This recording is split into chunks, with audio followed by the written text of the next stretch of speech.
How I coulda underestimated, son. How I coulda been so blind from the light that it brung. Eyes once wide, now seem they white from the fun. Blindly staring at the beauty, whisper what I become. I'm feeling for that fleeting feeling of warmth. I ain't mad, she ain't shared, yeah, it's par for the course. All my niggas get their language directly from source. So we grip everything the light touch directly from porch. And pull it closer, figured how to catch light up in fists. Now it's time for us to find out where other suns exist. Bullet meant for the temple of Goliath, but David went mad with power. Now I'm here to kill the king that killed the giants.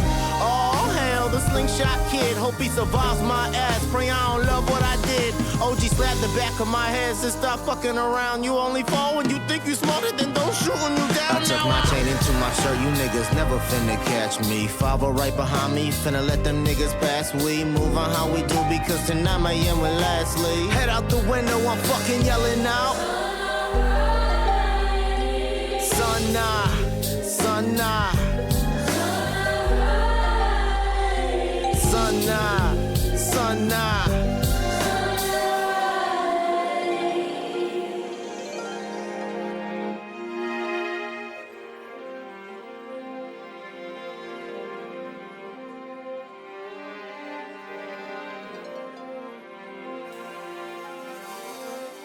Yeah. Okay. I'm asking please forgive for what I did when word was on my shoulders. We bent the block so many times, could almost flip right over. Said I became a better liar as I've gotten older. Is it cause the tongue got sharper or cause my heart got colder? Fuck around and find out I'm walking with death. Right hand my dominant, but ain't afraid to use left. Yeah, my homie did just pass away. I've made my niggas laugh today. I'm cool if for me, tomorrow isn't promised. I measure time by dirty braids and stretched out beaters. One serves as sundown, the other's a meter to measure wings on a boy who seems to be in the odds. Cause perils come easy if heralds fly too far away from their gods. Ecstatic others thought this fight was for them and found the curse of leaving earth as you was never locked in. Though a nigga fought from where he began, I tuck my chain into my shirt. You niggas never finna catch me. Baba right behind me, finna let them niggas pass. We move on how we do because tonight my end will lastly. Head out the window, you heard it before. Sunna, sunna, sunna, sunna.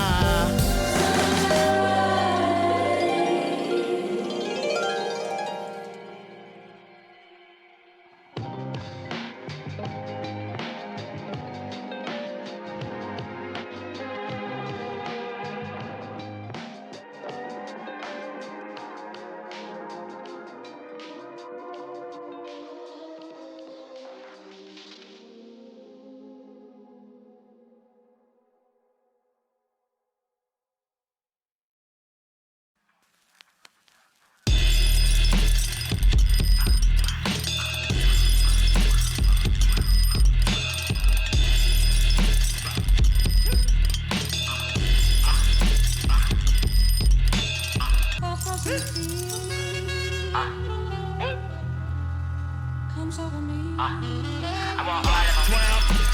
I want all of them. Yeah. All of them. I want all of them. Yeah.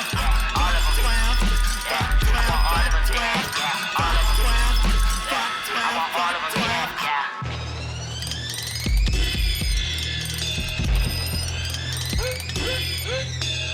God is love.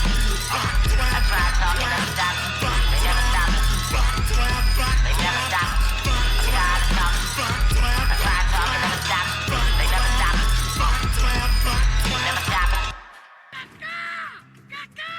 He said that gold look good on you now, but boy, that touch ain't free. So I tuck my chain into my shirt. You niggas not gon' catch me. On God, mama, the plant you made afraid it once was withering. Now with fingers to the sun, my gold flex, they get to flickering. Hell, light from blended piercing right through my shirt. Something pierced through my body. Pray this little angel gon' work.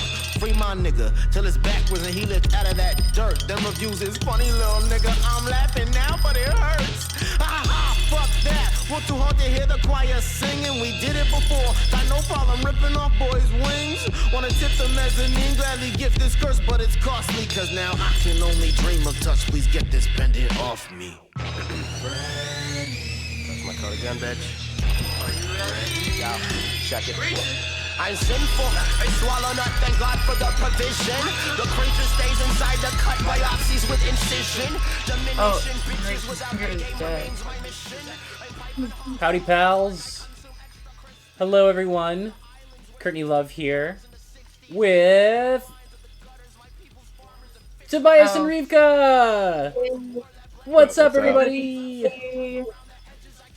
A very, very welcome back to stream to Rivka and Tobias. I've missed you. Tonight's music is by McKinley Dixon, off of his latest album, Beloved Paradise Jazz, which came out this year. Rivka was telling us a little bit about the opening party, or the album release party, which was really fun. That was a good event, you were saying? Yeah, it was at Shuba's. It was really beautiful. It was very intimate. I did merch. I was the merch guy. And yeah, the intro is from Hanif Abdurraqib reading Toni Morrison. So it's actually like so special. Really, really gorgeous record. And he might or might not show up tonight, depending on if he feels like it. So that's a fun surprise guest. That's great. Yeah, like he's definitely a nerd. That's for sure. Right on. Vaughn says, "What a sick dude." He's a sick dude. MJ, just subscribe. Thank you so much for the sub. 36 months, MJ. Nerd gaze. And Cal says, "Slay, merch guy, slay."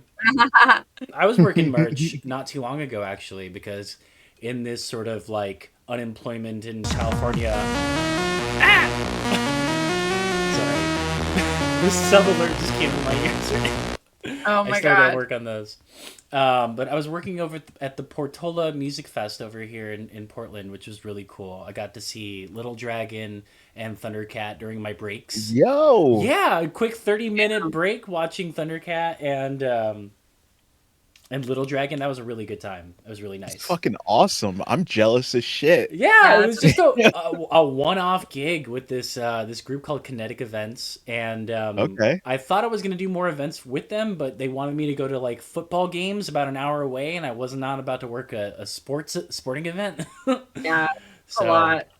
It was a one and done deal for me, and it was a really good time. I met some cool people there too. That's dope. Yeah. Well, speaking of music, we all had our Spotify Wraps. Although I don't think you have Spotify, Kurt. I do not. No, I'm playing this off of Apple Music right now. Right. So, well, everybody got their Spotify Wraps today, and I don't think, and it was like very, like anticlimactic. I feel like this year, your Apple Music Wrapped is out too. It's a replay, but it's the same thing as last year. It's Persona Music, BTS. Oh, really? Yeah. Yeah, mine's like really embarrassing this year. It's just like emo and pop punk, and which is like fine, but it almost feels like I've really, like, at one point in my life I had more sophisticated taste in music, and then suddenly I just reverted back to being like 15. So I love that. Yeah, but for some reason, but weirdly enough, The National stays on every single year. The National one of my top played artists, and I'm like, God damn it! I love National though. They deserve all of that. You know, I'm like, how do these white guys just make such good music? Like it's so simple. It's so simple, but it just gets me. Gets me, man. Like, Yeah. Go ahead. I just was really happy that Kanye West didn't show up on my top 5. I'm gonna be so fucking for real. I just like, oh shit, I did it. All right, I can post. I can post this year. Fuck. Dude, listen, I have to put certain albums and bands I listen to on private. Yeah. And like including, well, Kanye West, if I ever do, because I know his whole discography up until he did whatever the hell he did with Ye. So much. Yeah, so like much. Yeah, after Life of Pablo, I was like, all right, that's it. Yeah. But well, another band I do it with is Brand New. Yeah. Which was a huge part of my life and young life. I had a brand new phone case. Kurt, I don't know if you ever listened to them, but they were like I don't know how they were like a New Jersey East Coast alternative rock band in the emo. I vibe with their fans. I never quite listened to it, but I've met a lot of brand new fans that I like.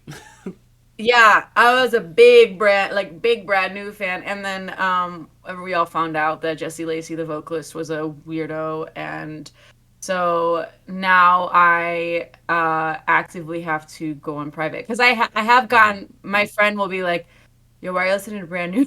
Like she's Damn. like, yeah, like and people see what I listen to, so I have to actively go. It's so real. People care. People care. You're a tastemaker. Like.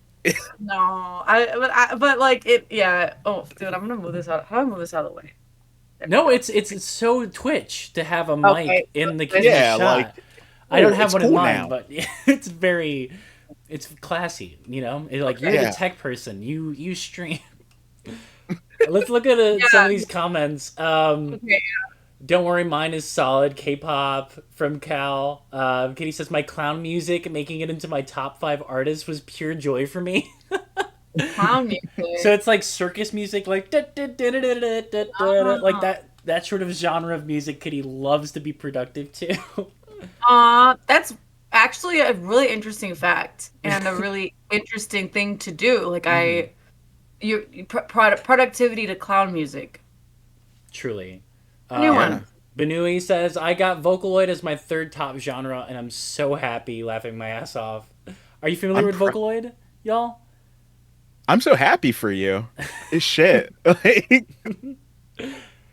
wish I got that. No, I'm not. So, what is that? Vocaloid, I really don't have a really great way of describing it, but if you're familiar with Hatsune Miku, that's what's considered a Vocaloid music. Yeah.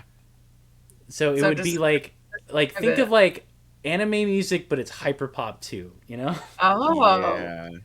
Yeah. Kitty says, I was a different person when I listened to Brand New. Yeah. Me too. Also, I've decided that I have accepted A Day to Remember as one of my favorite bands because they've been in my top 5 every year. A Day to Remember was one of my first concerts when I was 14, by the way. Wow. Yeah, it was A Day to Remember, Pierce the Veil, We Came as Romans, Horizon. Wow. Yeah. And then my first 3 concerts was John Mayer, then that concert, and then Say Anything, Motion City Soundtrack, and Saves the Day at the House of Blues, October 31st. Yeah. Wait, what year? Because this sounds like my year of 2008. 2010. Oh, 2010. This was my 2008, I feel. Yeah, it was 2010. So it was, Say Anything, Motion City Soundtrack, and Saves the Day. And it was like the most epic thing ever, like truly. Yeah. I was hoping to see sea shanties were going to make an appearance in people's Spotify raps. Well, if Hozier is in your Spotify rap, that technically counts, right? He's pretty much a sea shanty kind of guy. Is he? He likes to do it at concerts every once in a while. Oh, really? I don't even know. So Vocaloid is based on like programs where they use artificial voices. It started in Japan. It's got a wide variety. There's like hyperpop, but also punk, also jazz. It's wild. Oh, is it like gay or is like? Because sometimes hyperpop is like associated with trans women. Like it's like there's associations there, which like trans women kind of are the best at hyperpop, I think. And so I'm curious if there's an overlap. I wonder. I saw 100 Gecs live, and it was fucking amazing. What'd you see? 100 Gecs live. Yeah, I know them because they're. Well, I know Laura because they're Chicago folks. So no way. Yeah, of course you fucking do. Yeah, fucking crazy. Yeah. No, they're great though. I'm very curious to see them live. I've never seen them live. It's best concert that I've ever been to, hands down. Saw them this year. Like great crowd, all looked out for each other, all moshed like fucking crazy. Yeah. Were there a lot none. of Gen Z? Oh shit! Let me tell you, we were watching Subway Surfers / fucking Family Guy. Someone brought out their PSP. Oh my god! Yeah, like, like someone brought out their PSP. All while waiting for like the show to start.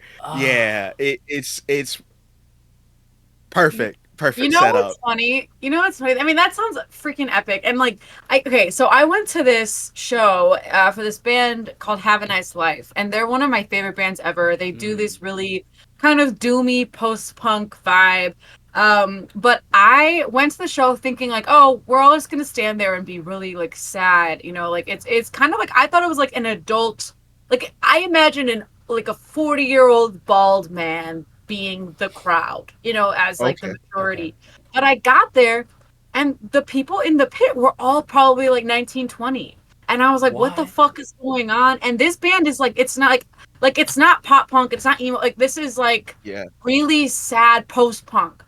And I swear to God, I had one of the most fun times of my life. Like I was like, fuck it. Like for the band right before it, Ragana, they're like a queer like screamo band, like 2-piece screamo band, and people were moshing. And so me and my friend went into like pit daddy mode, where we both were like, making sure everyone was protected, and like daddy mode. And because I'm like, I'm not gonna get in with y'all, but I will protect the people on the outskirts. Absolutely. Yeah. And then but then when Have a Nice Life started playing, I was like, fuck it, I'm getting in. And then I had so much fucking fun. I was by myself. Like I was like, that's fucking awesome. Yeah, like I had so much fun. Like I was like, wow, this reminded me. Like I like cried because I was like, this is the kind of joy that so many of these teens and young people and older, and young 20s didn't get to experience during the pandemic. At the core of like their, kind of the best time to go to shows is when you're 16, 17, 18, 19, 20, 21, because one, you have the stamina, and then two, like, that's when you're so angsty, and like that. So I was really happy that they were able to have that despite, COVID taking away so much of that. So it was really beautiful. And it's so cool because like all of them were, I wouldn't say queer coded, but they were all kind of like, they had colored hair, and they were, you don't know any of their genders. Like they were all just like wearing cool clothes and looking so sweet, and like they were all just happy to be there and throw themselves around. And I was like, this is like precious. Like establishment. Oh, for sure. That's oh yeah. awesome. It was it was very, very precious and made me very happy. And I was like, I'm glad. But I was just shocked that it was at this show. Like I'm like, I get it if it's at I don't know, like a pop punk, because I still go to pop punk shows. I'm going to one in next Friday. Vaughn and I talk about this all the time because we like the same type of stuff. But yeah, I think like one of the really cool things about like TikTok and like shit like that is that like there really is like a revitalization of music that you wouldn't think is popular. Right. Like I mean, there is definitely a subculture on TikTok that is bumping your favorite tracks, and like like kids are like picking up on that. I say the kids, like we're all like 28, 29, like we're almost out of it. Like, we can't really call ourselves like super young anymore. We're still young, but I know we're like at that place where it's like, oh damn, I'm no longer like I've always been the youngest, and I still am like amongst the people in my life, but I'm no longer so young that I'm like I'm not I've kind of aged out of being the kid, Yeah.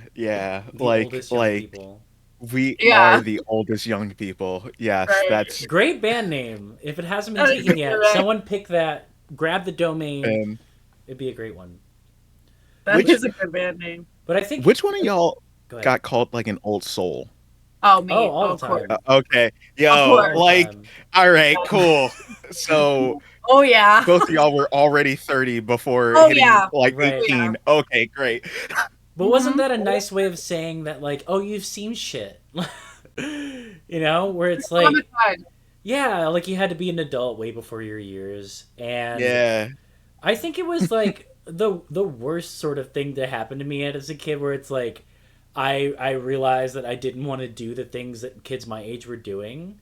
Where Yep. it's like at a certain point I'm not better than these people because I didn't do it. I'm actually like Yep. kind of like missing out by not doing what Probably they want worse me to do. off. Yeah, Which like on really, you know? well, that's why you were like indie, you know? Like, Right. But I didn't get saw- shit for being indie. Like No. all the popular kids had all the friends and were going to parties and shit. People No, you're wanted just me in doses. Yeah. Yeah, you're awesome. No, I really relate to that. And you always feel alienated and you always feel out of place no matter where you go, no matter who you hang out with, and yeah. But Yeah, I put in the work to do it, you know? Like I listened to or no, I went to like all of these different music blogs like Sewer Radio and something like Gorilla Sound or something like that. Gorilla versus Bear, maybe that was what it's called or something like that. But it was like yeah, it was these music blogs that would tell me more about like, you know, get an appreciation for like the music that you like, but also like what they listen to get to the sound that they listen to, you know? And that's what makes me curious about the question you had, or not the question, but like how surprised you were to see younger people at a show where you were expecting the demographic to be older people, Right. but they're still finding it. How are they doing it? Are they doing it through TikTok? Are there I still think music so. blogs? Yeah, okay. I really think it's so I kept like so I had a couple friends who did come, but they weren't they like stayed outside of the pit. But I was like, who like where are these kids coming from? And I didn't want to call them kids, you know. I don't want to like I'm not trying to like be patronizing to them. Where are these people coming from? Like I'm just curious, you know. Similarly, and they're like they must have had a TikTok song or something blow up because these kids do the entire all the songs they played. I mean, even if they didn't know, it was crazy because like I'll show you their music. Like it's not something you would expect anyone to be into unless they really appreciated like really sad post-punk. Like it's very strange, but like because it's one thing to be like, oh, there, you know, there's certain pop punk bands where I'm like, yeah, people get into that. It's fun. We all, you know, no matter who you are. But this was like, I would say it's more obscure, and so like the fact that it was at the House of Blues,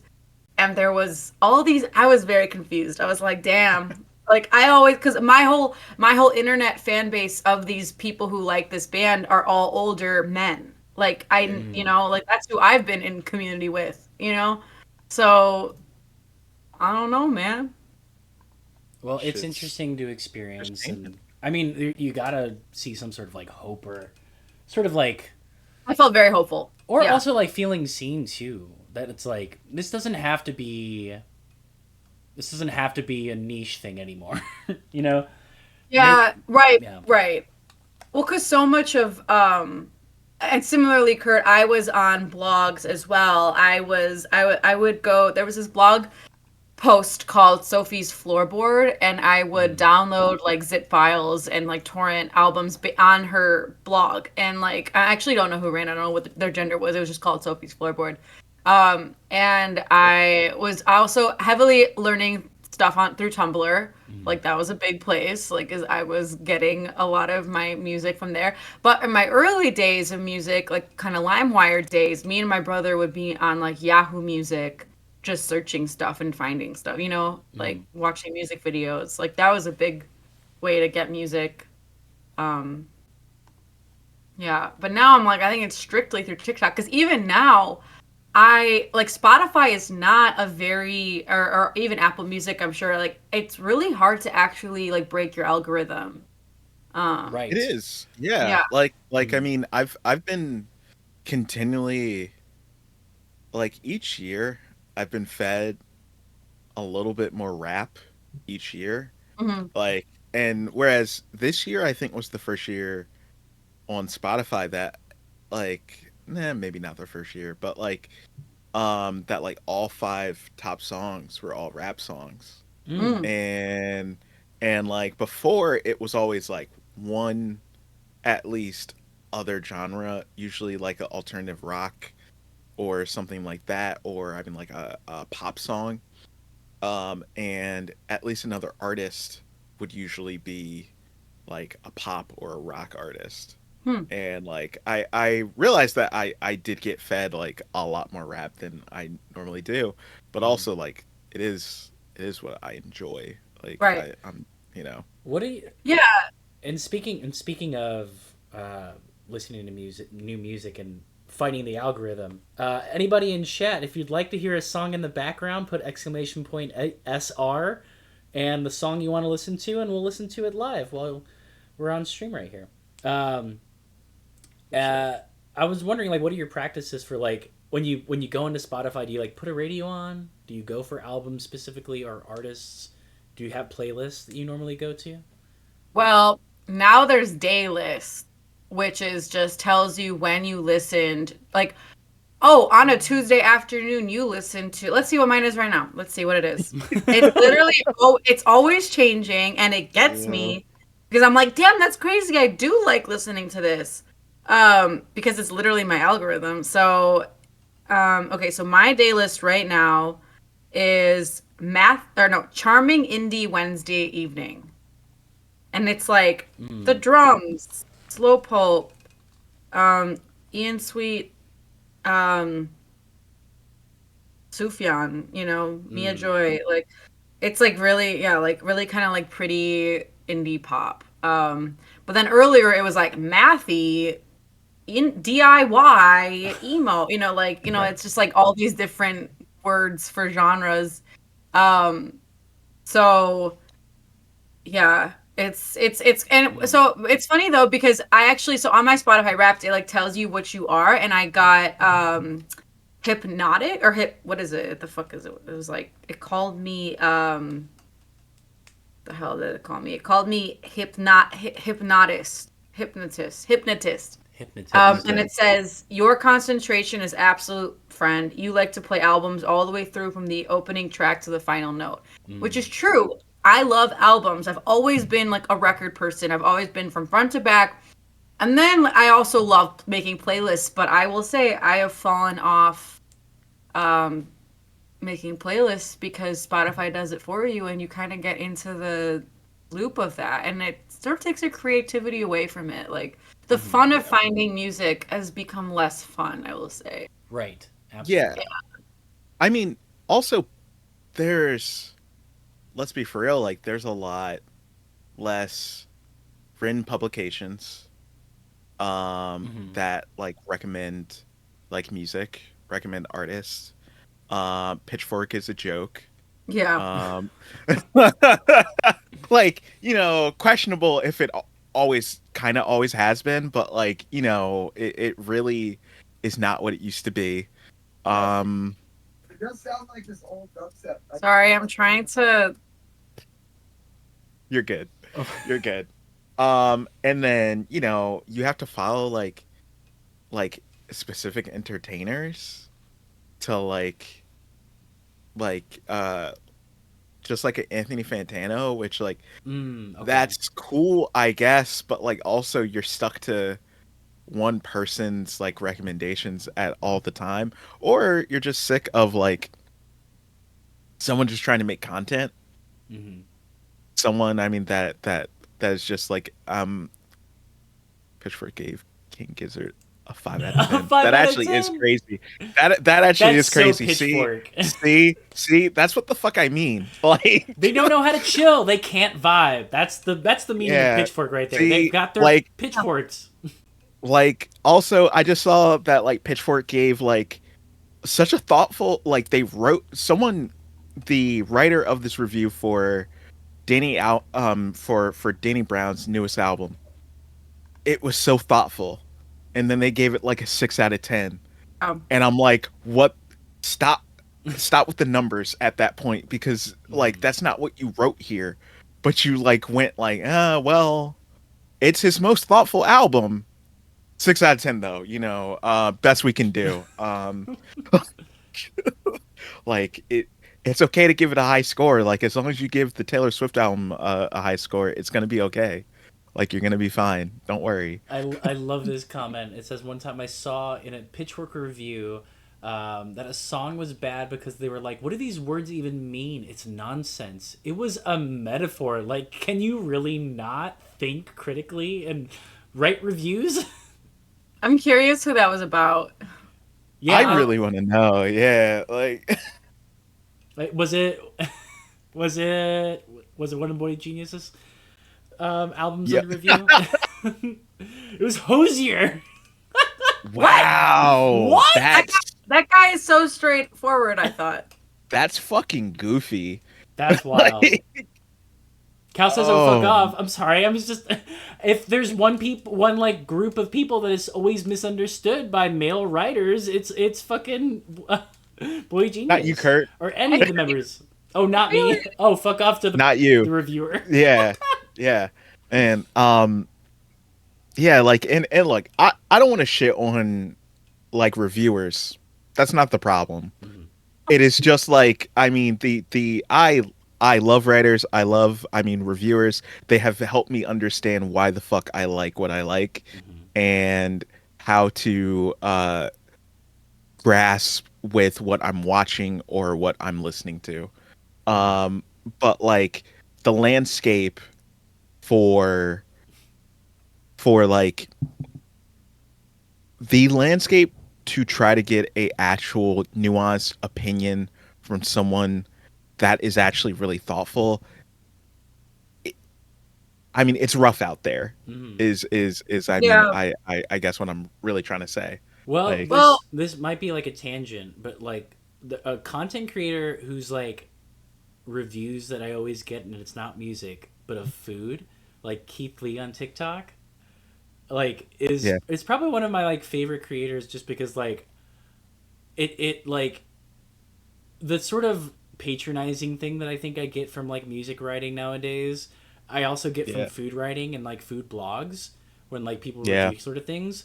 But when he goes in, is just like, it's completely anonymous. I'm eating the takeout version of this food, and like I think it, like there's like a thing amongst like people knowing that like your food's not gonna be fresh if it's not coming right out of the kitchen, right? It's gonna be in that like whatever case you're eating it at. So he's reviewing it at that level, and so I just feel like there's always like an earnest thing about it. And then he always goes in about like how the customer service was, especially since we're an anonymous people, and be like, are you going to get treated like everybody else in this situation? Sure. That's interesting. Yeah. So I wonder what the equivalent would be with music, you know, because good. Yeah. Well, you know, it's interesting. So I run a magazine, and I've reviewed a lot of albums and all that, but I will say this. Hooligan was not intended to actually have that much of a critical perspective on people. It's kind of like we'll post stuff that we like, and it's not meant to. So like if someone reaches out to me and I get I still to this day, and we're not that active anymore, but like I still get a lot of publicists reaching out being like, hey, can you review this? Can you review this? You know, so I'm always getting emails from publicists. But the thing is like, I'll review it if I like it. If I don't, I'm not going to do it. So that's different. So it's kind of interesting, because then I'll have friends. Like there is like a nepotism sort of aspect to it, although you're not really. It's kind of like, okay, a friend comes up to me and is like, hey, I have a record coming out. Can you review it? If I don't love the record, I'll have someone who does like it cover it. You know what I mean? Okay. Like, but I'll still put it on Hooligan. But I'm like with like good integrity. I literally will not write a good review about this, and I can't. So that's kind of, it's funny because I think about it too, because I'm like, because there's not a big, I wouldn't say, if someone has a criticism, I give them the space to do it, but it's like pretty rare that we would write critical reviews about a record, which I now because I think it's sort of just like we just want to platform people that we support,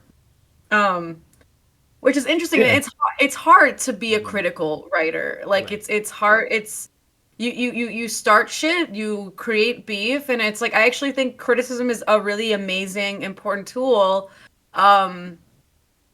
And now I'm sort of like reflecting on my own status as a, like. Well, I thought it was interesting that you said you gave it to someone that likes it, or that it speaks to, right? Because if anything, they should be the authority of whether or not this is good or not, because if it resonates for them, then this is who it was made for, and therefore they can speak on it a little bit more clearly, rather than us saying like, it just doesn't speak to me, therefore it's not good, right? Exactly. Like I've been always under this impression that if someone has the ability and capacity to create art, even if it's not art that I understand or art that I don't like, they still went and made it, and they like created a product, and they produced something that took time and energy and care and creativity and all these things. Someone out there likes it, and I think that's kind of been my place. It's like, especially if it's from an artist who maybe doesn't often have resources to be doing what they're doing, and so that's been kind of my place where I'm like, this might not really vibe with me, but I know someone who loves, whatever they're up to, and I think, and that's what I usually do is I especially when we were like in our prime, I would hand it off to a writer that I felt like, I'd be like, hey, what do you think of this? They'd be like, oh, I really like it. I would love to interview them. Great. You can interview and get to know them more. And that's kind of the approach, but I just didn't take any, like if I got an email, I listened to it and I was like, I'm not feeling this. We just wouldn't write about it. Mm-hmm. So that's also the difference. And the difficulty with Pitchfork is they have to kind of make those decisions. Like, we are going to write about it, and we are going to be the bad guys. So like Pitchfork as an institution, because they also got bought out by Condé Nast, and like there's all sorts of problems with that, but is not always great. But I kind of, going back to what you said, Tobias, I actually think the role of the critic is like the role of the role of the very straightforward, willing to say a hard truth from their perspective is a really important role. Yeah, for sure.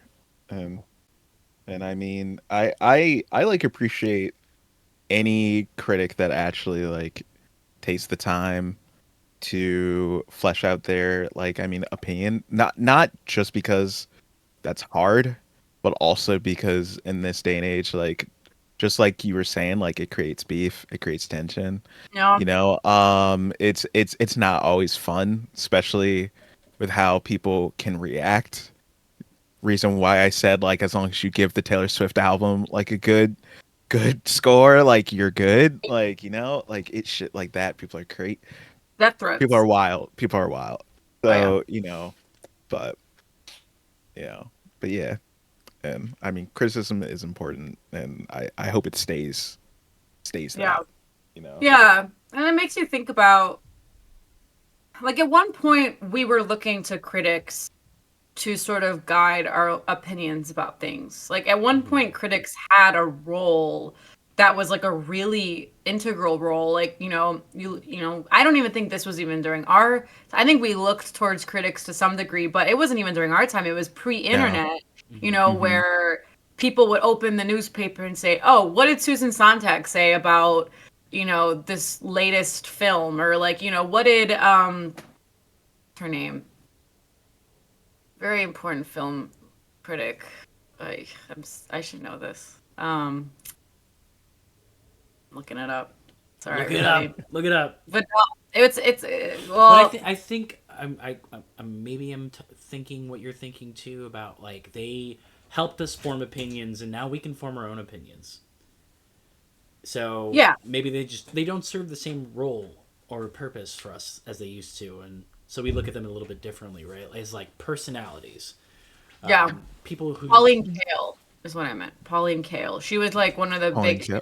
She was very like she was gonna say what she wanted to say, and she was a woman film critic, which was not the norm, and she got shat on, especially women who were honest and truthful to what they believed were often seen as, like, kind of horrible, and like, how could they, I mean, shit, that's still, right. I mean, right. That still persists. Like, I mean, I watch a lot of stuff in the game, I mean, critic space, and like that shit's, still misogynistic as fuck, can't say much, especially if it's about like a big property. Like I know a writer named Gita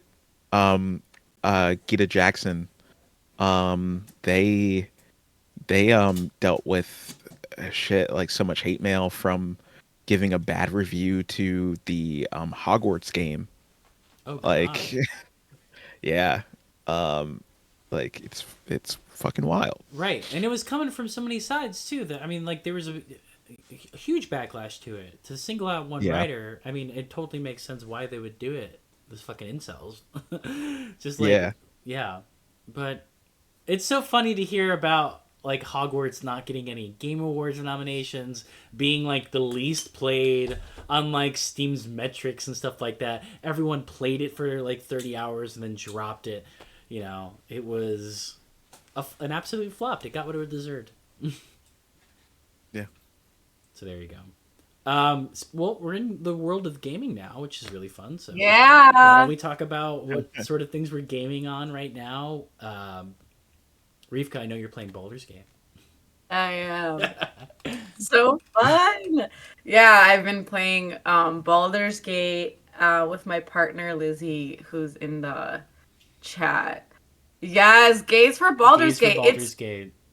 It's so gay. Like, okay. So right now, I'll give you a little bit of a background. So I'm a monk drow. How do you say it? Drow. And Lizzie is a tiefling freaking what is it? Tiefling warlock.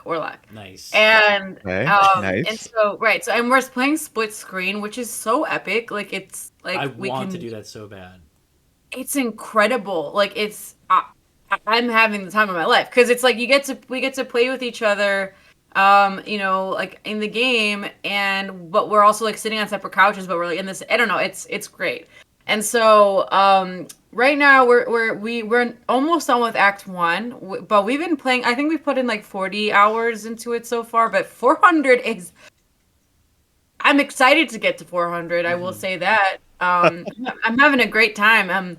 But right now I had me and Shadowheart had a little romance. Ooh. And yeah. Very yeah. nice. Okay. Yeah, but I don't like her like that. And like I don't really like her. She kind of annoys me. Mm-hmm. So, but I was like, but I wanted to like, I wanted to just see what would happen, you know? Mm-hmm. And then like, it's so funny because Lizzie's character, so like, her character will like go up and like hide to like watch us like talk. It's really funny. Oh, really? Yeah. Yo. I love that. I mean, the real one that you're looking at, like Karlach? Oh, Karlach is a freaking hottie, like literally. Yeah. Okay, I'm dying. I ended up dating Will. Okay, I actually think Will's hot though, because I would date Will. I would totally date Will. Mm-hmm. You would date Will? He's a hottie. Like, okay. I think he kind of gives like vigilante vibes, you know? Oh, absolutely. And, yeah, so I like Will in that sense. Okay.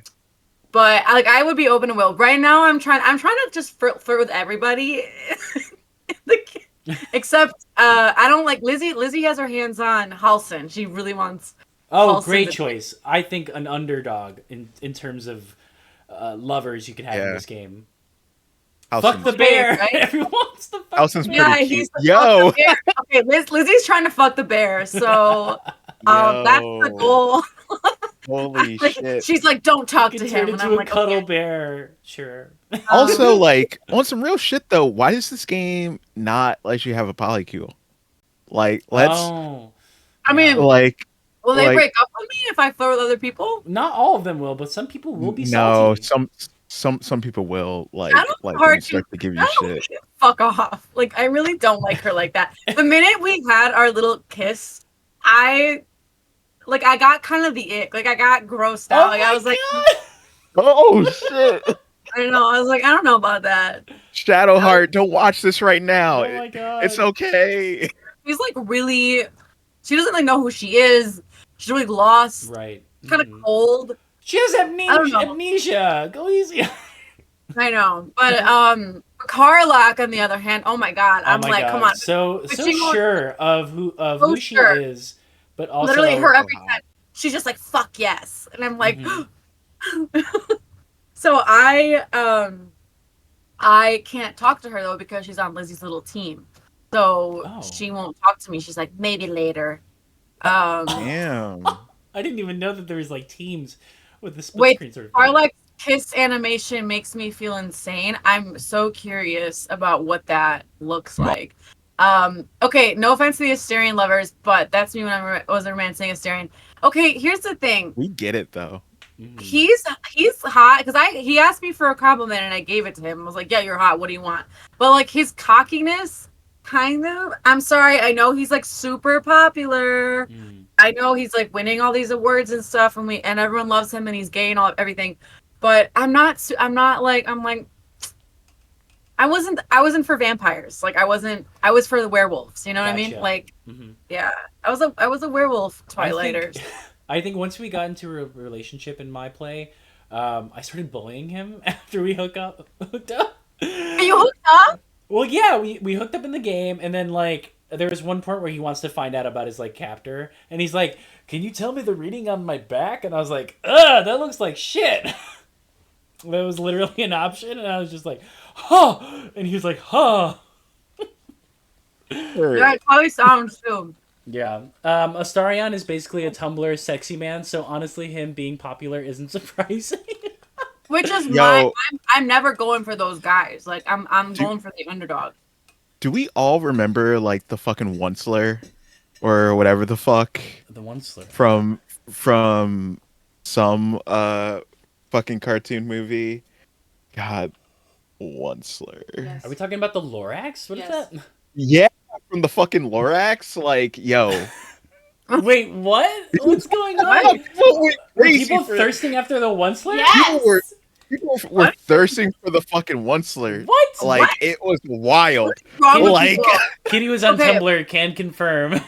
It's still on Tumblr. It's always lesbians who go for like these weird, like these like lesbian looking men. And well, specifically like Harry Styles, like, and all of them, you know. Oh my god. Literally a Hall of Famer sexy man. As someone who's been on Tumblr for 12 years, I gotta throw this up on the screen. What the hell? Yeah, like Onceler was it, dog. Onceler was it. I do not remember that. Like I was definitely this went over my. What's like the best? I just was there. I just was a bystander. This one? Okay. This is crazy. I'm throwing this on the screen, so if you guys look at the stream, the Lorax fandom, it's like what? Well, yeah. Be careful. What the hell? I think I have the safe search on, so we're gonna be fine. Deadass. Oh, that's the shit. What the fuck? People will go to cons cosplaying as him. Oh my god. This is. Oh, I see what's going on. Okay. I'm so happy that we did this tonight. Oh my god! His little like who knows? Not the Frozen Frozen in Onceler art. Yeah, we went to. Holy shit. Oh my god! How bad can I be? This art. Well. How bad can I be? Tumblr loves the sassy man. Oh my god.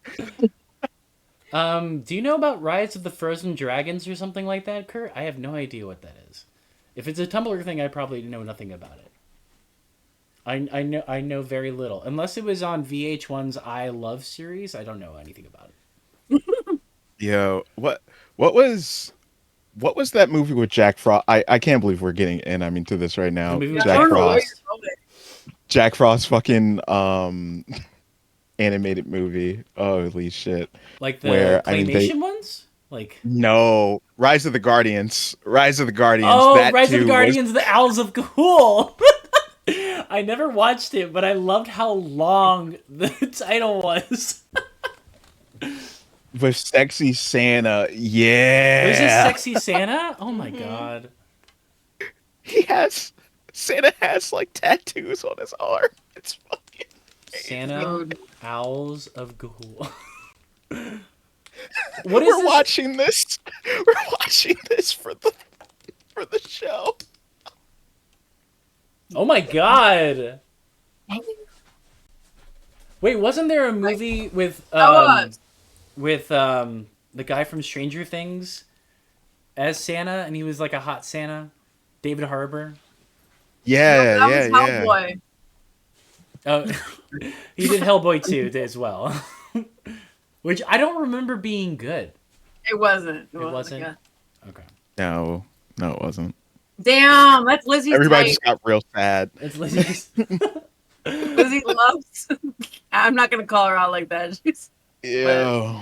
That's Anna. Rise of the Guardians, I think, is responsible for transing so many genders. Oh my goodness, the power of animation. Wasn't that a DreamWorks movie? It was. I don't remember it doing that well. The character designers knew what they were doing, to be honest. Guardians of Ga'Hoole and Rise of the Guardians are two separate franchises. It sounds like the same shit. Damn. Defensive. It had a very beloved small following, from my understanding. Well, it's turned into a cult classic, apparently. This is fascinating. Awesome. Yeah. I don't know, but... All right. Well, we got here from Baldur's Gate 3, so we're all having fun with that. And it is the best Black Friday deal you could have gotten because it wasn't on sale, but it's still a deal at $60. There you go. Because you can get 400 hours of content. I mean, it's like really like, it's like been my escape just like from reality. And probably most people's first interaction with D&D. We were talking about that the last time we met up. It's like introducing people to D&D when like it already got popularized because it was showing up in popular media, and you know it's just like we realize more and more that the cool people are the people who are playing D&D. So we finally got our chance to do it. And Rivka, you had an interesting experience with D&D before this, right? You were doing that with teens, right? You were playing like a one shot. You were playing with teenagers. Yeah. So okay. Basically, my relationship with D&D is interesting because I first, found out about it through Freaks and Geeks when I was like 14. And I was like, you know what I mean? Like I was like, oh, okay, like, but I was intrigued. Like I wanted to do it and I just didn't really know how to engage with it. And then obviously many years go by, I never did. And then in the last year, I watched Vox Machina, which is Critical Role. Critical Role. And so, like, I had so much fun with it, and like I was like, oh fuck, like I really want to play now.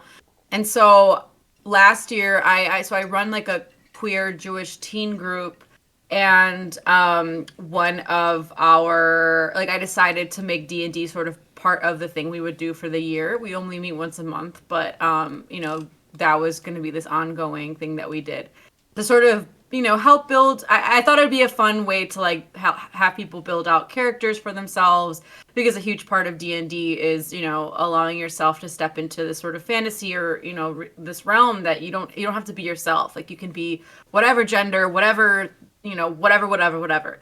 And so, the person who was our DM was this, teenager, this trans teen, who was our incredible DM.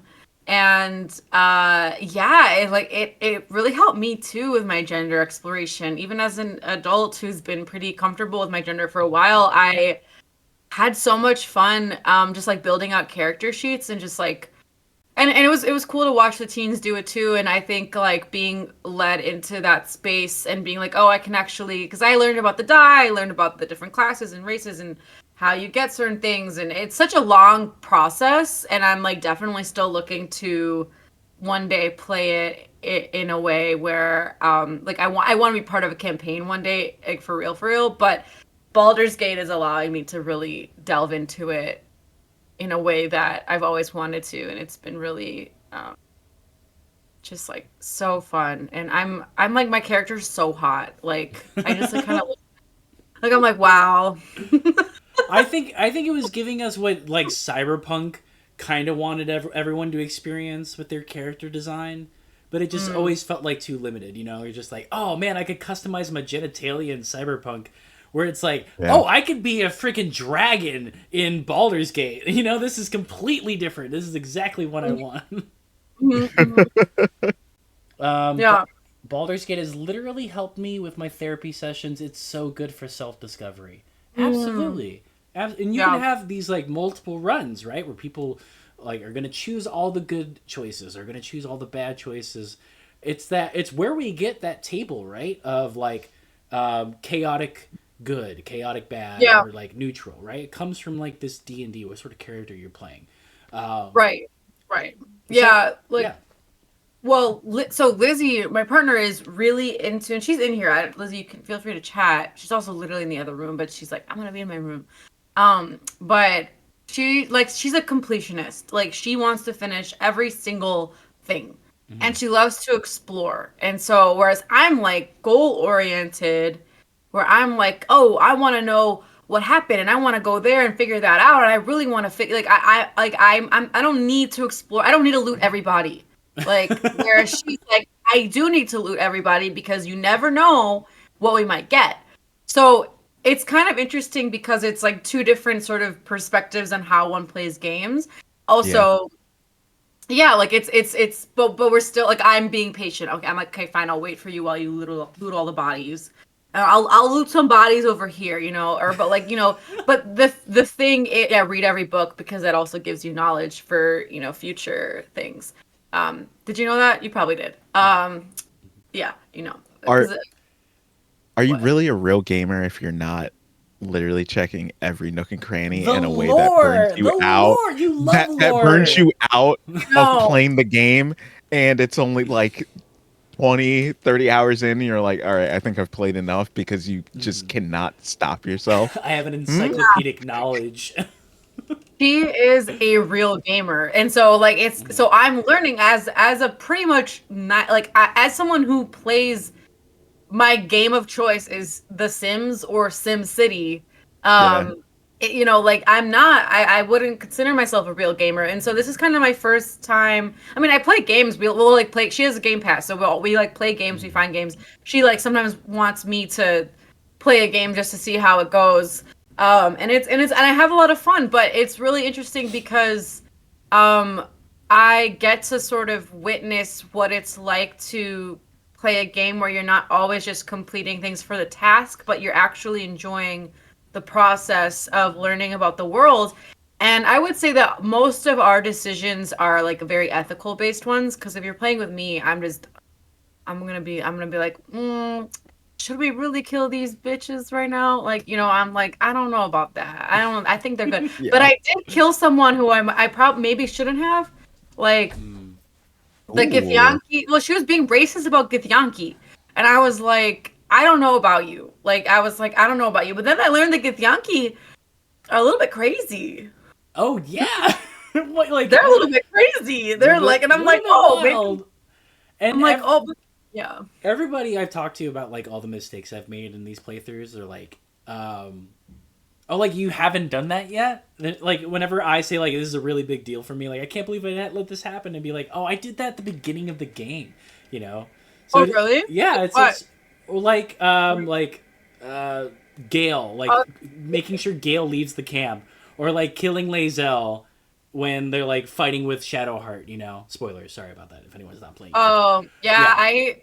Because I had like an allegiance with fucking Shadowheart because she's like my fake GF or whatever. Mm-hmm. I was like, come on, guys, like, enough, like I chill didn't, out, please. Yeah, like, chill out, come on. So I didn't like, but Lae'zel was pissing me off. I was like, enough, like, Yeah. And Karlach would do the double action anyway, so you're not missing a lot, like, in terms of like your party's makeup. So no loss. Yeah.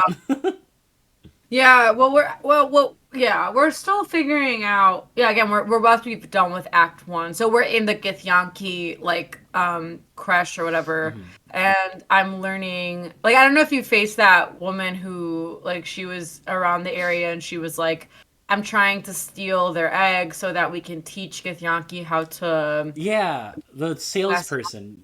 Yeah, and I killed her because I was like... That's fucked up. Racist. Yeah. Yeah. I mean, it is fucked up. Yeah. I mean, understandable that, you don't want to stand for that shit. Right, okay. But then I went in and was like, damn, the Githyanki really are out here like warmongers. And I'm just like they're training their children to kill. I don't know. I was like, hey, I get it. Like, you have trauma responses, and you're all just like, you were really oppressed, and people were really racist towards you, and now you kind of are acting in constant fight or flight, and that's just where my brain went. So Right I on. was like, yeah, Understandable.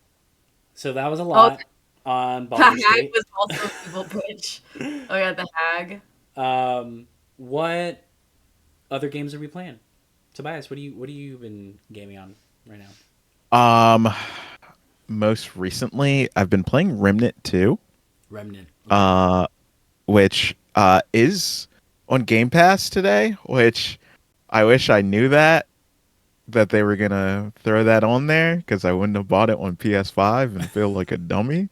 Just bought that shit last week for me and the homies, and now I'm really feeling that's hot happened in a the lot cold. with indie games for me. Like Sable has been released like so many different times on platforms for free. Like Epic Games, it was free. Now it's on PlayStation Plus for free. I'm like, Yeah. Man.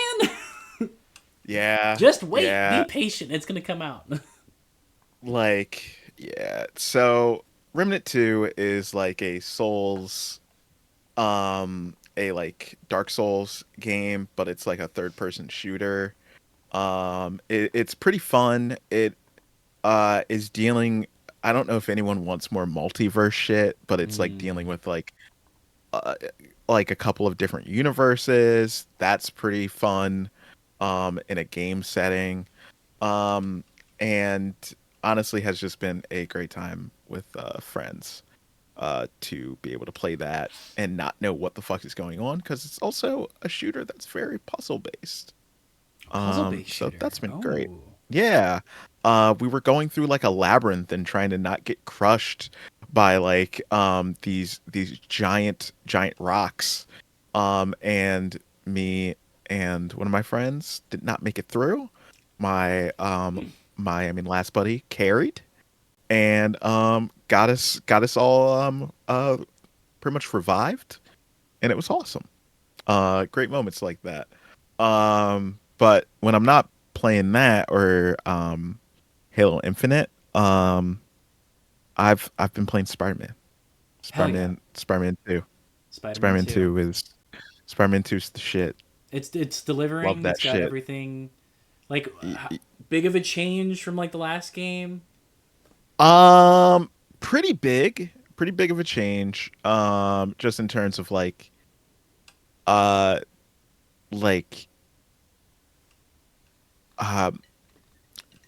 just like the small stuff. There's a lot of small stuff, and it culminates in like the game just feeling a lot more fluid. You can fly through the city now because you have like glider wings. Yeah! It's like awesome. It feels fucking rad. I've heard people call this game like a like Superman game, and I'm like, yeah, that kind of fits. That's how like good the flying is. But also it's cool to have Peter and Miles back together. You get Harry in there. Game of the year, who though? Ooh. My current game of the year, it's probably Spider-Man right now, but that's because but that's more so because I'm a big Spider-Man fan. But hey, we all thought that maybe Starfield was gonna be game of the year. Yeah, not a contender at all. And that ain't panning out at all. Well, I mean, I would love to hear a little bit from Lizzie about it. Guffaw. Yeah. Like, what do you spend so much money to build this computer to play Starfield? What are your experiences with it? Yeah. Trying to get her. She literally built this computer that I'm literally streaming off of. She built it for Starfield and then never played it. Have you heard about the reviews on Steam for Starfield? No. Big juicy gaming rig. Hell yeah. Yo, let me tell you, Benu, that shit is fucking crazy. Seeing Bethesda literally, responding to people complaining, going like, hey, so look, space is really big, and sometimes that can be, don't think of it as boring. think of it as like, awesome that, you get to experience it. Isn't that cool? And no way.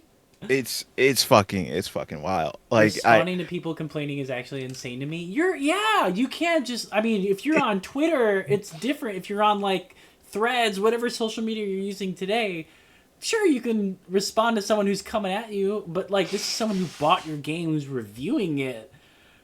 And like to respond to, like with the company logo, that's embarrassing. Literally painful. Like, just admit it flopped. Y'all released an unfinished game. And like my first impressions of it, of course, I wasn't able to play that much of it because my computer wasn't ready to do it. But I was hoping that it would be more boring. That I would be able to fly to the planet. Like, I wanted a real-time, like, flight experience going over there. But it's just menus. It's like, oh, you quick travel to the planet. There you go. Yo, the saddest thing. Like, I didn't need for it to be, like, 20 hours of you flying in space. But I didn't need, like, 15 or, like, 5 minutes of me flying in space to other planets or some shit like that. And then have pirates try to fuck with me or something, like, and just for it to be like, oh, you like quick, I mean, you pretty much, fast travel there, and then, oh, you have pirates, or maybe you don't, like it literally rolling a die and then going like, you may have fun here, best of luck. Okay, I think we've done good enough. Yeah. It's sad.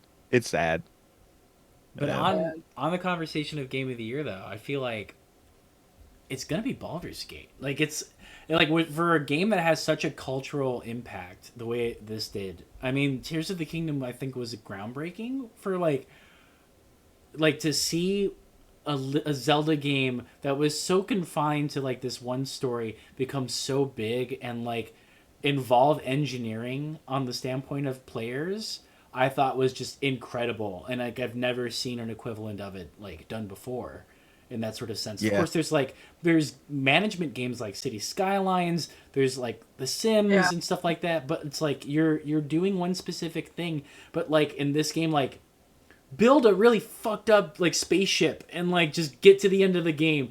And then that's how you play it. That's insane to me. And I think it's still a really good contender for Game of the Year in my opinion. Yeah. Yes, Tears of the Kingdom was insanely good, but I don't think it beats what Baldur's Gate has done to gaming for people. Yeah. I mean, it's literally just transformed my life. I mean, like I was also telling Lizzie, like, I mean, like it's not that I don't like gaming or that because I do, like, you put again, like I know The Sims is what The Sims is, but I can play for hours and hours and hours. I have that itch to like be doing something that's different than reality that I want to be doing. Right, like, exactly, like what Baldur's Gate does, it not only the narrative storytelling, the character development, but also like it's a for everybody, like people who want to explore, people who want to fight, people who want to who are in it for the story, people who are in it for the world. Like, it's a gorgeous world. It's constantly evolving and changing. Every scene, every place you go to is like striking. Like you can just like explore it forever. Like, I think that's what's so amazing about it, is that you can be any kind of gamer and you'll enjoy it, I think. Like, in my opinion. I mean, I don't know. I can't speak on behalf of all gamers and people who, but like, as someone who How dare you? I know, right? I'm like coming in here like, this is what it is. Yeah. But as someone who, like, I am not a button smasher. I'm not like, only for Soul Calibur 2, and like, that was when I was younger. But I like the fact that I can still fight and be strategic about my fighting. I like the turn-based fighting. Like, for me, it alleviates pressure, but I still enjoy fight games, but with less pressure now. So that's also a fun aspect of it. Yeah, I don't know. I think it's fucking epic. But you know what I will say? Lizzie and I discovered this game. We only played it it's only like an hour-long game, but it's called Venba. Yes, I played Venba. I played Venba on stream. I loved it. Tears. What God. is this? Okay. What is this, friends? Please tell Rivka, me. you brought it up. Please explain Yeah. Venba. It's just like Okay. it's a quick narrative game about this this immigrant mom from India who immigrates to Canada, and it's about their story, like of her and her husband, struggling, and they have this child, and this child is so like, he hates that he has to assimilate into Canadian culture, and he's embarrassed of himself, and the whole game is about cooking family recipes. Okay, that's cool. Yeah, but then it's like I have chills right now thinking about it. Yeah. It was really beautiful. So when I played it on the stream, we didn't get past like the title of the game because I was crying for 15 minutes. Mm-hmm. At the beginning of the game, she says like, "Why don't I do it the way that my mom did it?" Mm-hmm. When she's talking about a recipe, and I just like broke. I was just like, I miss my mom. and the reason you're doing these dishes is you're rebuilding the recipe book that her mother gave her, and you're rewriting it for her son, your son. And and sometimes like the family will help you out with it, and you kind of just have to figure things out because it's all chicken scratch, and it didn't survive the book very well. But yeah, every single scene, because it's cut into scenes, that's pretty easy, so each scene is like a recipe. They do it so well, and the soundtrack is just it goes so hard. It does. Yeah. It's really amazing. It's like a really fun, beautiful game. And connecting culture through food is so special, and they captured it, and the game was incredible. I also played Unpacking for the first time and had like a lot of... I know, I've been playing... I literally just got that game. Oh, really? Holy shit. It's really... Oh, it's good. This is great. Yeah, Unpacking is... I want more. Mm-hmm. Like, it's, I believe, a really good soundtrack, too. I think I've only seen it in other people's streams, but it's like a really like lo-fi, cozy game. Where... Yeah, it's very cozy. But it has a story, right? It does. And yeah, I think she's Jewish actually, because there's like a menorah at one point. So I was like, oh, that's fun. I was like, oh, that's cool. I never really see that like in like a game like that. And then Lizzie played Spiritfarer. Gut-wrenching. Yeah, I know. I was watching her play it, and I'm like, what the hell? This is you're the Undertaker. Yeah. I'm trying to remember what game I played. I just asked Lizzie. Lizzie, do you remember what game it was? Like, so there was this storytelling game where, God, so it's like you're an adult, your parents die in like a fire or something, or no, that was another game. I'm getting confused. Too many games. No, you're an adult and you're remembering your childhood, and you would stay at your grandma's house, in the summers. And the grandma and the dad don't talk anymore, so you're trying to figure out, like, the grandma passed, and you're trying to figure out, like, why they are no longer in communication.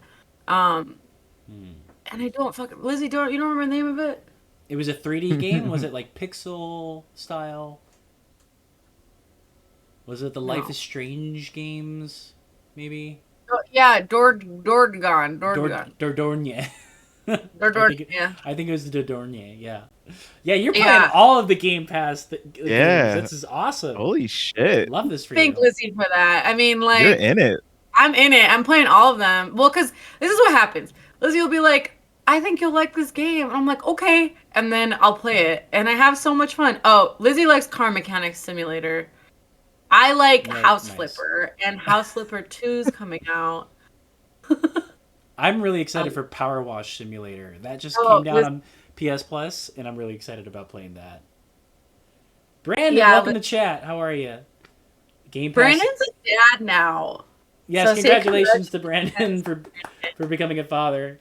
Game Pass is the easiest way to convert people to video games. Absolutely.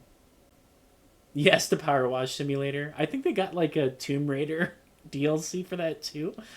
Which, like, I also need to play more Microsoft Flight Simulator. I haven't played that in so long. Don't put me on blast like that. I'm sorry, Brandon. Gamer dad. You're gonna This convert your gamer kid. is hiding is hiding a child. Yeah, no, I agree. Game Pass is, and I was telling this to Lizzie. I'm like, I feel like I never got the opportunity to really be allowed to take games seriously for a long time. Like, you know, and I feel like Lizzie definitely, you know, she was playing Call of Duty, like beating boys' asses, and people thought she was a boy. Like, even because even when she talks, even like on, people think she's like a guy. Like, and so when she was like a teenager, she would like be playing, and people would think she's like a little 13-year-old boy, and she's like, nope, she's beating their asses, but they don't think it's, you know, a girl. And so, you know, and she definitely like carved out her own. I wish she's literally in her room, but I wish I wasn't telling her story right now. But she's in chat. She'll give us additional context, but that's something that I see a lot on TikTok as like people's sort of theoretical structure for, you know, online gaming, and they would talk about Xbox, Halo 3, like chats where they did a survey of how men would react to women players and how men would react to other male players that were better than them, and they would always like be subservient to the better male players, and then would be very pedantic and very like condescending to female players who were either at the same level or even better than them.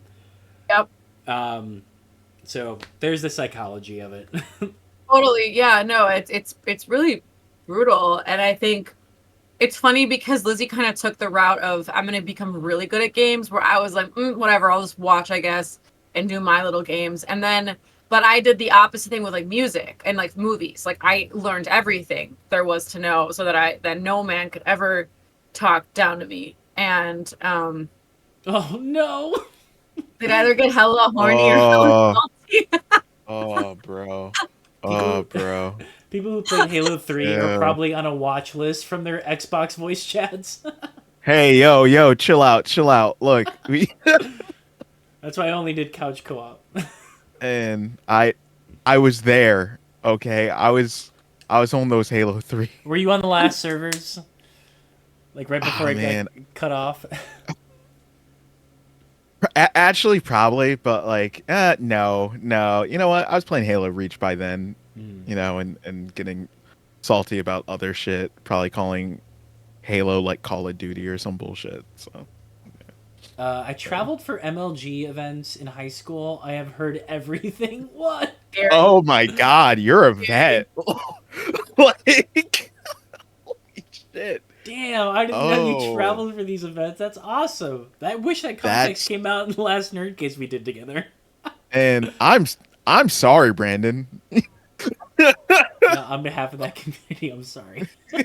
Yeah, like all bias. Yo. We haven't talked about movies at all this stream. Yeah, but I haven't watched that many movies that are new that came out this year besides Barbie. Did Dungeons and Dragons come out this year? Yeah, it did come out this year. Saw that. You have to watch it. You really? have to watch it. Oh, no, it's like really good. This is not. Yeah, especially with you just watching playing Baldur's Gate. Okay. It would probably be even better to you. But like also, I'm still thinking about Jonathan. I'm thinking about him oh my god! I'm thinking about him every day. I'm thinking about him every day. I'm yearning. I just love Bradley Cooper's range. He's a chameleon. Yeah. Yeah. Okay, I'm gonna watch. That's it. Dungeons and Dragons. Mm-hmm. Oh, didn't Spider-Man come out? Didn't freaking the new Spider-Man come out this year? No, that was last year. Was that oh last year? Yeah. Man, I mean Spider-Verse. Oh, Into the Spider-Verse. Got it. Blue Beetle. Okay, finally saw Blue Beetle. Great job, DC. It was good. It was traumatic though. Like there was a moment where I was like, "Dang." Yeah. I did not expect to cry during a superhero movie like cried. that. But yeah, that was pretty tough. Yeah, like they straight up went there. I was like, "All right, well." Oh shit. Yeah. Oh shit. I should go watch Blue Beetle. Yeah. I thought it was bold of them to like have his parents be undocumented, like say that shit in a movie, like for like a character in a comic book. That was really cool. That was really fucking cool. I didn't know. Yeah. I didn't know that it was like that. It went there, and George Lopez was he had his nails black nails. Wow. He was like the crazy Theo who like would hacked computers. Damn. Yeah. Okay. It was kind of epic. I saw Marvels and I liked it. I actually thought it was fine. I thought it was enjoyable. I think the flack that it got is because people are just fucking misogynistic and racist. But True. Other than that, so I'm gonna see Saltburn. I'm excited for that. Oh, you're going to? Okay, cool. I'm going to with my boy Barry Keoghan, and I just want to say this. I've been on that man. Yeah, and now everyone's like Barry Keoghan. I'm like, I've been saying. I said that boy. It's got something about him. He's fucking weird, but there's something about him that's like so weirdly like sexy. I like can't even explain it. Like he's so strange, and I love him. So his deadpan, like just sort of like talking is it's very sexy. I mean, like it's weird that I was attracted during Killing of a Sacred Deer. I'm just like, oh my god, like, do you want to capture me? Okay, but like, and this is a gay romance film, right? I think it's subliminal gay text. Okay. I think it's like it's very tension building is what I understand of it. A will they won't they like anime sort of romance between guys. We'll see. I'll go see it and I'll give you my full review. I'll let you know what I think. I'm very excited. Yeah. Yeah. But No. I was gonna talk about like the new DC and like where it's going from there. Like if Blue Beetle is going to be part of, what do you call it? James Gunn's like new universe. Then I think it's a good sign. Like we're actually going to see like the hopeful sort of superheroes. In like the new DC universe. So. Yeah. A little bit hopeful, but at the same time, it's under Warner Brothers. I don't even know if we're going to see any of these movies. That's what I'm saying. I'm like, I have no idea what's going on. Like, it's hard to know.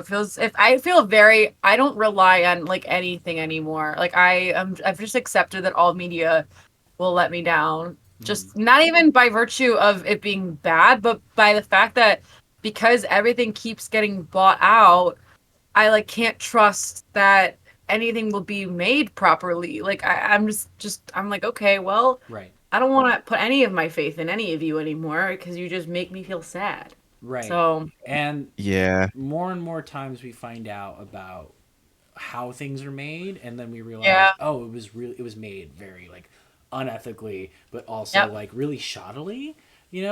How Disney or Marvel Disney talked about how they were doing their show running the entire time with no showrunners, just like throwing people in front of a camera, no script. And just hoping things worked out. You have 4 episodes of Daredevil that have just been completely wiped off the map. They're reshooting all of that stuff, so it's sort of like we get what we get when it comes to this, but which is terrible. I know, like it's like as fans, we have a higher standard, and I think they're seeing that in like the amount of people that are watching things, and the amount of people that are like boycotting things too, and to be like. So, it really sucks. It really sucks. I feel like just integrity it's been going down, and it sucks because there's so many brilliant writers and filmmakers, and there's so many amazing people, and unfortunately, like capitalism prevails again. So it sure does. Yeah, but maybe there is like something that we can call a silver lining, and I think. It's going to be so weird for me to bring Taylor Swift back into the conversation, but I think the sort of thing that she's doing where she's cutting out a label entirely by releasing her own movie in theaters is like, I think that there's going to be more artists artists today are already entrepreneurial when it comes to like releasing their own shit and not going through a label. Bandcamp existed for that reason, but I think more and more people are realizing that Bandcamp's not that good. Did they just like fire maybe 30% of their staff and they got bought out or something like that? Mm-hmm. Yeah, my friend was one of the people that was leading the union and got fired. One of the first people to get fired. So yeah, Beyonce is doing it too. Really, the Renaissance tour is being released this week. So my hope is that independent artists get a little bit more power, can like hone in on what these like big artists are doing. And I mean, they still need the money and stuff like that. But in Chicago, there's an artist grants. There is. Mm-hmm. There is. Yeah, anything's possible. Anything's possible. I mean, something cool is happening in Chicago. I'm working with a client of mine right now. Sisters in Cinema. There's gonna be a physical space opening up in South Shore. No shit. Yeah, and it's basically a Black feminist-led film center. Oh. And yeah, like kind of the first. There's not many like it. I don't know how many there are, but yeah, like yeah.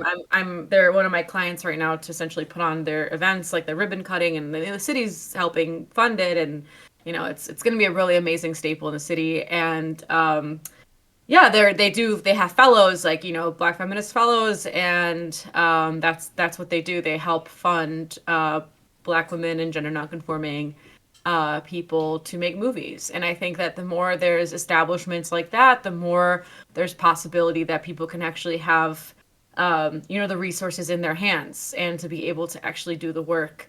Because I think you're right, Kurt, like we have to sort of retain and reclaim independence and make and kind of just like remind people that like you said, fans have a standard and artists have a standard. And like the reality is, as much people want to believe that capitalism is what allows us to have big production companies and that's what is good for everybody, it's not true, because it totally demolishes artistic integrity and creativity. Like it does not. This does not feed creativity and exploration and like it totally. Like if we look at The Witcher season 3, dog shit, dog shit. So oh my god, yeah, yo. You can't. It's bad. It's bad. It's really damn, bad. Homie. I know, but the animation does look good. So Oh, they're like Witcher animated series. Yeah, okay. They're like we cannot provide you with a good third season, but we will just give you an anime. So animation's going where people like filmmakers are scared to go. Exactly. Yeah. Well, animation I think is going to be the thing. Hopefully, I mean, I don't know. Right. Because I mean, you have the same problem in the gaming world. You going back to what we were talking about with Starfield. Like, that's not because the artists that work on it are bad artists. It's because of. I mean, I'm sure you guys can say more on this, but I know Lizzie loves to talk about how unfinished games is sort of like the same problem we have in film. Yeah. And TV. Oh, there's big similarities in that. We're bringing Lizzie on this show again. I know. I'm trying. She's like, I want one night to just lay down, and I'm like, okay. They deserve it. Yeah, she can get a night to herself, definitely. But when she's ready, get back on the Nerd Gaze couch.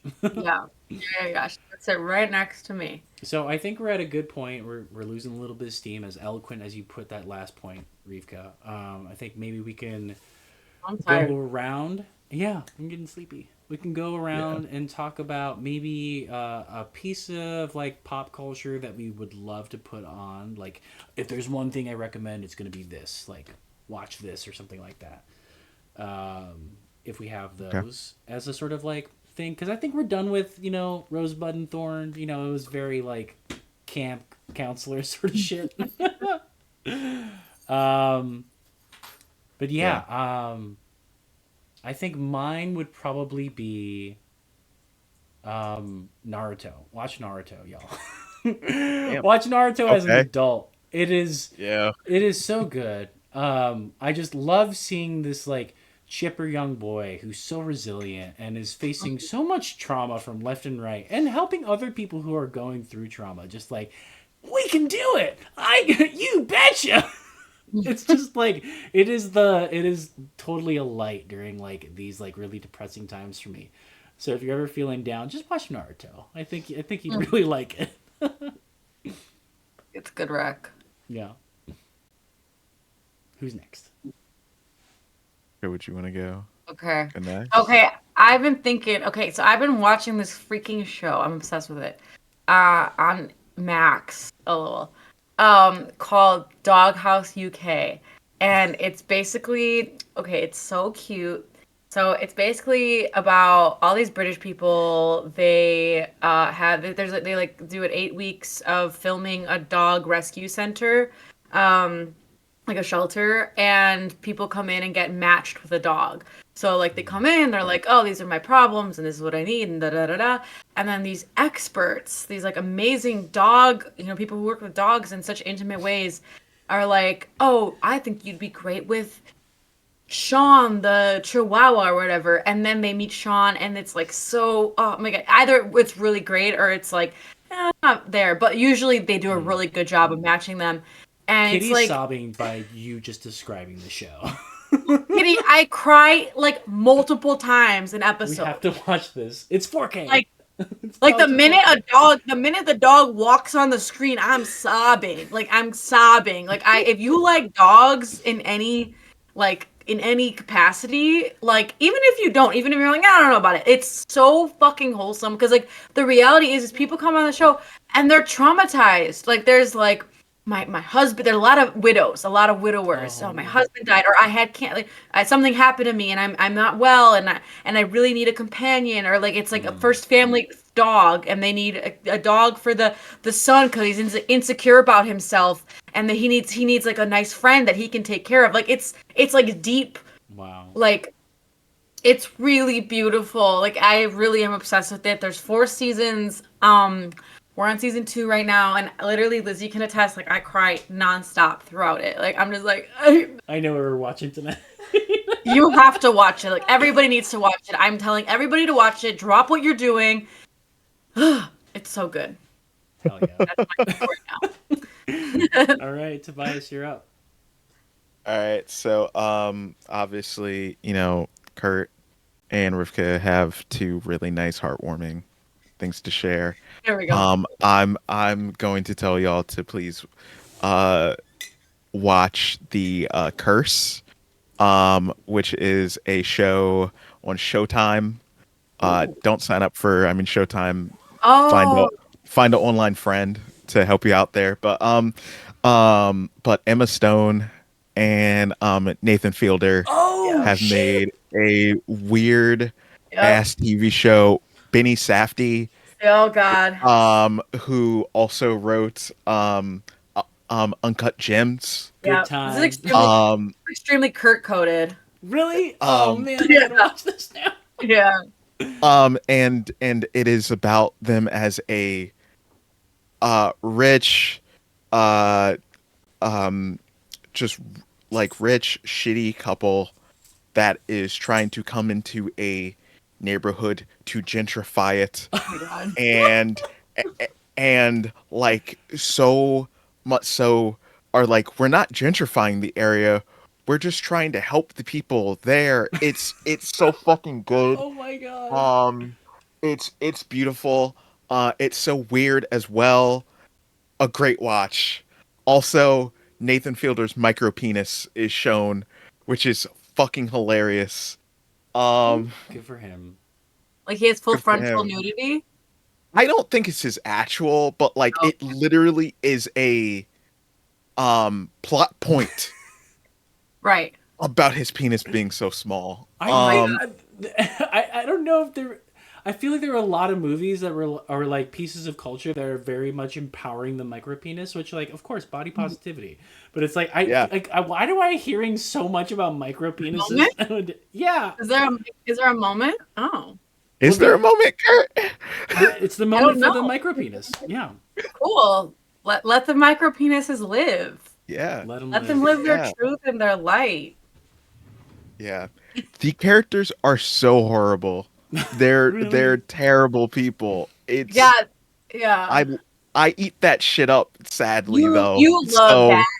You love watching terrible people be terrible. But I do want to see this. I mean, I watched his other shit. Like, yeah, that's his style. He like really makes you uncomfortable. Yeah, but it's really not like pranks uncomfortable. You know, it's no, not like no. anybody is like. It's not like a Schadenfreude. Like I don't feel bad for anybody he's like interacting with. I'm just like this would be like a very uncomfortable situation for anybody else. But I would be in my element. Right, for sure. Yeah. Man, I mean, did anyone watch the rehearsal? Yeah. I watched an episode of the rehearsal. I have to get the courage to watch another one. I watched it all. That show, honestly, like, it was episode 5 or 4 made me fucking cry, dude. Yeah. I fucking fell apart. I was like, this really fucking gets it. Fuck, man. It's like too real. It's like because you also like have no idea what his really his angle is. Like you're not quite sure what he's trying to say.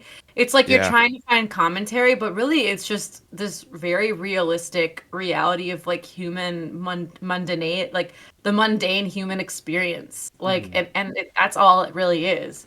And like And I know people because there were comments like, "Oh, Nathan Fielder's autistic, and this is his, this is how he sees social interactions or whatever." And that could be. I think that is part of it.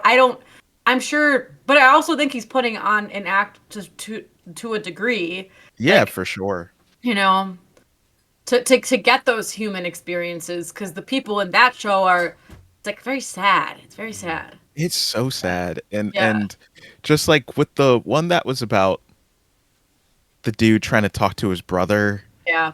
Oh man. Oh man. Fuck. Yeah. Yeah. The very real experience of like thinking about a conversation in your head, like playing it through, just like in person, over and over again, and like the way that it like just totally consumes you in that fear, and then like all the problems in between, why you have that problem with that person, and what the conflict really is, and why you're so afraid, and why you can't talk to them, and it's just like a spiral effect, Yeah. These are really great recs. If you want to feel good about life, watch Naruto. If you want to cry, watch these Dog Experience. If you want to learn about the philosophy of life, watch, well, maybe not the show on Showtime, but watch Nathan Fielder's work. Yeah. Awesome. Yeah. All right, y'all. This has been great. Right. Thank you so much. This has been great. And there's going to be more Nerd Gaze hopefully to come. The return to many new. Yeah, it's the new season. We're so back. But thank you so much, everybody in chat. We'll be back soon. Have a good one, y'all.